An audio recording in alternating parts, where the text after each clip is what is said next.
বিগত 5 আগস্টের পরে সরকার পরিবর্তনের পরে যেখানে আন্দোলন হয়েছে সেখানেই স্বীকৃতি মিলেছে, পরিবর্তন এসেছে। কিন্তু আজকে 3 মাস হয়ে যাচ্ছে, দৃশ্যমান কোনো অগ্রগতি তো নাই, বরঞ্চ প্রতিটি জায়গায় হিন্দু বাড়ি ঘরে এখনো লুটপাট, অগ্নিসংযোগ চলছে, এখনো চাঁদাবাজি চলছে, এখনো চাকরির ছুটি চলছে। আপনার রংপুরে গত 1 সপ্তাহের মধ্যে ওরা চাকরির ছুটি হয়েছে প্রশাসনের উপস্থিতিতেই। অতিশয় দুর্ভাগ্যের বিষয়, এই অবস্থা অপরিবর্তিতভাবে চলতে আছে। তার কারণটা কি? তার কারণটা হচ্ছে এই উগ্রবাদী গোষ্ঠীর মধ্যে সঙ্গে সরকারের একটি অংশ, রাজনৈতিক একটি অংশ এবং এই উগ্রবাদী গোষ্ঠী সম্মিলিতভাবে এই বাংলাদেশ থেকে সনাতনী সংখ্যালঘু জনগোষ্ঠীকে উচ্ছেদ করার প্রচেষ্টা চালাচ্ছে। আমরা এই ভূমির ভূমিপুত্র, কোন অবস্থায় এই স্থান থেকে আমাদেরকে ছুঁড়ে ফেলা যাবে না। আমরা মুঘল নই, আমরা ওলন্দাজ নই, আমরা ফরাসি নই, আমরা ব্রিটিশ নই, আমরা উড়ে আসিনি। আমরা এই বঙ্গ, যিনি প্রহ্লাদ মহারাজের পৌত্র, যিনি বলি মহারাজের পুত্র, সেই বঙ্গ মহারাজ বঙ্গের নামানুসারে যেই বঙ্গভূমি, আমরা তার উত্তরাধিকার। আমাদের এখানে প্রথম অধিকার রয়েছে। আমাদের অধিকারকে অস্বীকার করার কোন প্রচেষ্টা সনাতনীরা আর মেনে নেবে না।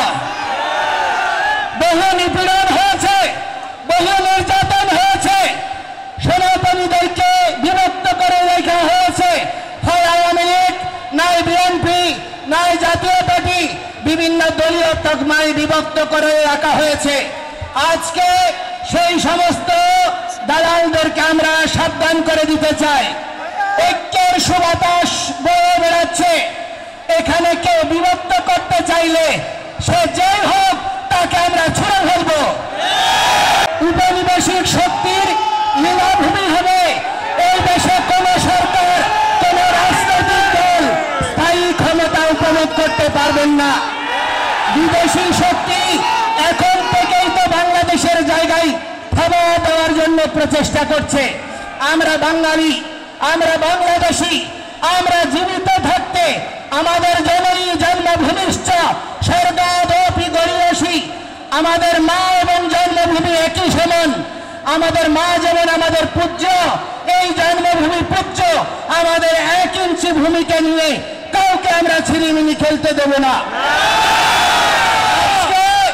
এই ঐক্যবদ্ধ গণতন্ত্র, সমতা, সাম্য, মৌলিক অধিকারের দাবিতে আমরা যখন সংঘবদ্ধ হয়েছি, যে জাতি জাতীয় পতাকা উত্তোলন করে, জাতীয় সঙ্গীত গেয়ে, সাম্যের কথা বলে যে কোনো কর্মসূচি শুরু করে, সেই জাতিকে আজকে অতিশয় দুর্ভাগ্যের বিষয় রাষ্ট্রদ্রোহের মামলায় আমাদেরকে আসামি করা হচ্ছে।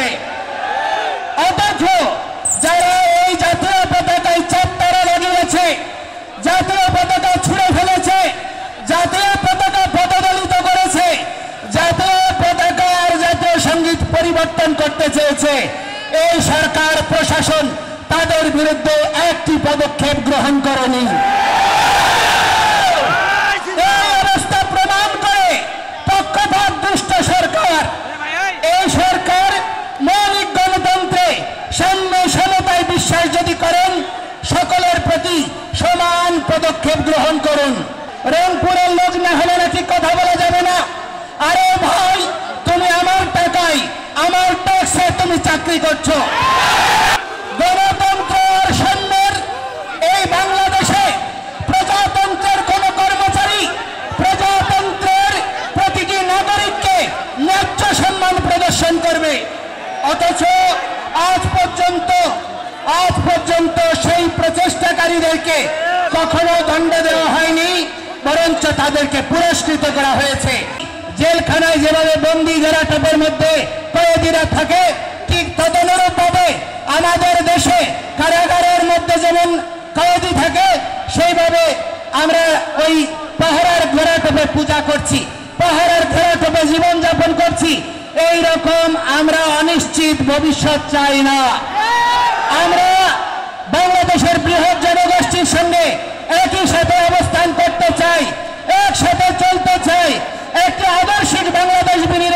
করতে চায়, এই প্রচেষ্টাকে দুর্বলতা মনে করবেন না। আজকে আমাদেরকে জঙ্গি বলা হচ্ছে। কারা জঙ্গি? আজকে হামলা করে সমাবেশে আগত আমাদের ভক্তদেরকে হামলা করে তারা প্রমাণ করে দিয়েছে কারা জঙ্গি। আমরা জঙ্গি নই। অথচ কখনো ইসকনকে জঙ্গি দিচ্ছে।